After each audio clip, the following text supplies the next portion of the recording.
శారీ ప్లీపిటింగ్ చేసినప్పుడు మనం మెయిన్గా 4 మెజర్మెంట్స్ అయితే తీసుకుంటాం. అందులో ఫస్ట్ వన్ వచ్చేసి పళ్ళు, సెకండ్ వన్ చుట్టుకొలత, థర్డ్ వన్ హిప్ మెజర్మెంట్, ఇంకా ఫైనల్గా ఫోర్త్ మెజర్మెంట్ వచ్చేసి చెస్ట్ దగ్గర మనం ఎంతైతే స్ప్రెడ్డింగ్ చేయాలనుకున్నామో దాన్ని బట్టి మెజర్మెంట్స్ అయితే తీసుకుంటాం.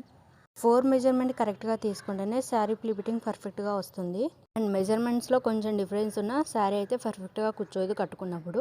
అండ్ శారీ ప్లీపిటింగ్ చేసిన శారీ కరెక్ట్ వేలో కట్టుకుంటేనే అది పర్ఫెక్ట్గా కూర్చునేది. కట్టుకోవడం సరిగ్గా రాకపోయినా సరే ప్లీపిటింగ్ సరిగ్గా చేయలేరని అనుకుంటారు. బట్ కట్టుకునే విధానమే మొత్తం శారీ ఎలా ఉండేదని చూపిస్తుంది.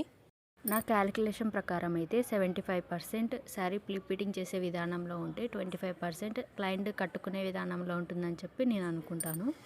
ఇక శారీ అయితే ఫైనల్ స్టేజ్కి వచ్చేసింది. నిజంగా చెప్తున్నా, శారీ అయితే చాలా బాగా కుదిరింది. అసలు ఎక్స్పెక్ట్ చేయలేదు ఇంత బాగా వస్తుందని.